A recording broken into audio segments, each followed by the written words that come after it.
ملکی اور غیر ملکی حالات کے تیور سے یہ نہیں لگتا کہ بازی پلٹنے والی ہے۔ بعض لوگوں کا خیال ہے کہ سینٹ الیکشن میں غیر متوقع کامیابی مل جائے گی، حکومت ہار جائے گی اور یوں تحریک عدم اعتماد کی راہ ہموار ہو جائے گی۔ بظاہر ایسا ہوتا نظر نہیں آتا۔ نہ ملکی فضا اس طرح کی بازی پلٹنے کو تیار ہے اور نہ ہی پس پردہ اس طرح سے بازی الٹنے کے کوئی آثار ہیں۔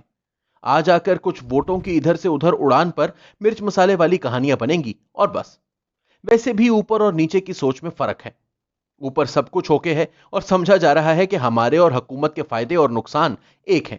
ہماری آپس کی لڑائی ہوئی تو دونوں کو ناقابل تلافی نقصان پہنچے گا۔ حکومت کو کم نقصان ہوگا اور ہمیں اس کا زیادہ نقصان ہوگا۔ نیچے کی سوچ یہ ہے کہ حکومت کی غلطیاں حکومت کے کھاتے میں پڑنی چاہیے اور اگر حکومت کارکردگی دکھانے میں ناکام ہے تو اس کو کور اپ دینا بند کرنا ہوگا۔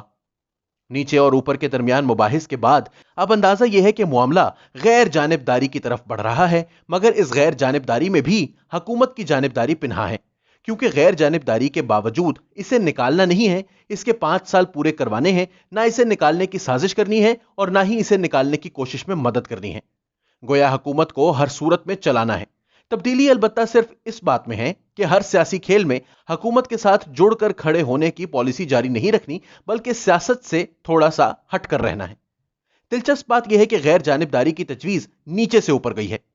نیچے والوں کو معاشرتی دباؤ محسوس ہو رہا ہے اور انہیں یوں لگ رہا تھا کہ انہیں ان ناکردہ غلطیوں کا بھی ذمہ دار ٹھہرایا جا رہا ہے جن میں ان کا کوئی کردار نہیں ہوتا، اور پھر انہیں یہ بھی گلا ہے کہ وزیر اعلیٰ پنجاب اور وزیر اعلیٰ خیبر پختونخوا کو تبدیل کرنے کے حوالے سے ان کی تجاویز کو درخور آتنا نہیں سمجھا گیا۔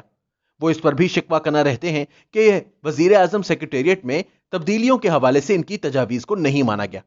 یہی وہ صورتحال تھی جس میں نیچے والے ہر میٹنگ میں یہ زور ڈالتے رہے کہ ہمیں حکومت سے تھوڑا فاصلہ پیدا کرنا چاہیے۔ بالآخر ان کی سنی گئی اور اب یہی سنا جا رہا ہے کہ اوپر نیچے سب غیر جانبدار ہو گئے ہیں۔ بازی پلٹنے کا موسم آئے گا تو اس کے آثار پیدا ہوں گے، حالات کے تیور بدلیں گے۔ پاکستان تحریک انصاف کے اندر سے بغاوت پیدا ہونا حکومت جانے کی پہلی علامت ہوگی۔ بازی جب بھی پلٹتی ہے، متبادل انتظامات کی پہلے سے تیاری شروع ہو چکی ہوتی ہے۔ اب بھی جب آپ کو متبادل انتظامات اور متبادل نام کے بارے میں سنگن ملے، اس وقت پسے پردہ حکومت کے جانے کی تیاریاں ہو رہی ہوں گی۔ فی الحال نہ بازی پلٹے گی نہ حکومت جائے گی، مگر حکومت کا عروج ختم ہو چکا ہے اور اب یہ زوال کی جانب گامزن ہے۔ پہلے 2.5 سال میں حکومتیں اپنے اگلے 2.5 سال کی بنیاد رکھتی ہیں، منصوبے بناتی ہیں اور پھر آخری 2.5 سال ان منصوبوں کی تکمیل کا پھل کھاتی ہیں۔ موجودہ حکومت نے ایسی کوئی منصوبہ بندی نہیں کی۔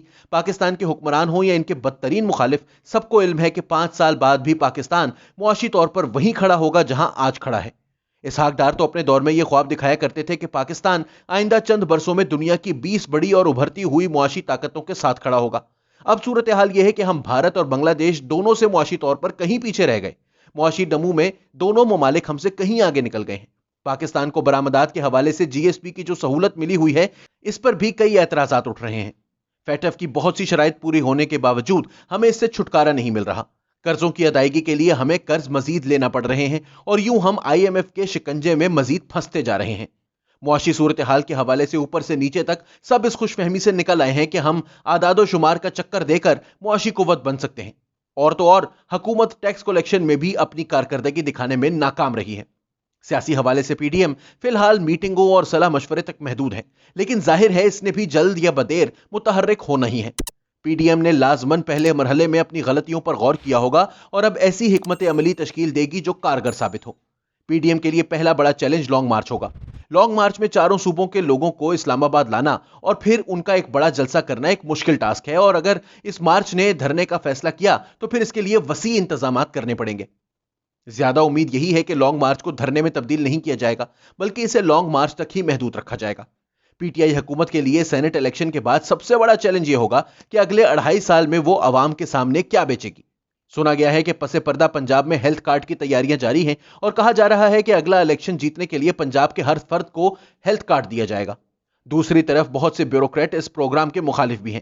وہ سمجھتے ہیں کہ محکمہ صحت پہلے سے ہی ایک بڑے بجٹ کے ساتھ کام کر رہا ہے، جس کے اسپتال، ڈاکٹر اور ڈسپنسریاں ہر جگہ عوام کی خدمت کر رہی ہیں۔ ایسے میں ہیلتھ کارڈ ایک اضافی بوجھ ہوگا، چنانچہ ہیلتھ کارڈ کے اضافی بجٹ کے لیے بہت سے ترقیاتی منصوبوں کی کٹوتی کرنا پڑے گی۔ دوسری طرف ہیلتھ کارڈ کے حامیوں کا کہنا ہے کہ ہیلتھ کارڈ گیم چینجر ہوگا۔ جسے ہیلتھ کارڈ ملے گا وہ پی ٹی آئی کے گن گائے گا۔ سینٹ الیکشن میں ووٹوں کے اتار چڑھاؤ کے بعد اگلی سیاست شروع ہوگی۔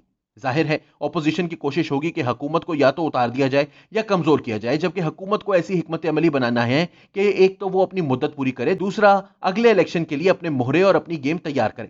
فی الحال پی ٹی آئی کی کارکردگی ایسی نہیں کہ وہ اگلے 2.5 سال لوگوں کو مطمئن رکھ سکے۔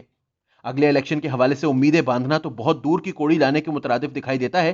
پی ٹی آئی کو اس سال سیاسی دھچکے لگیں گے، بازی بے شک نہ پلٹے، کلا بازیاں ضرور لگیں گی۔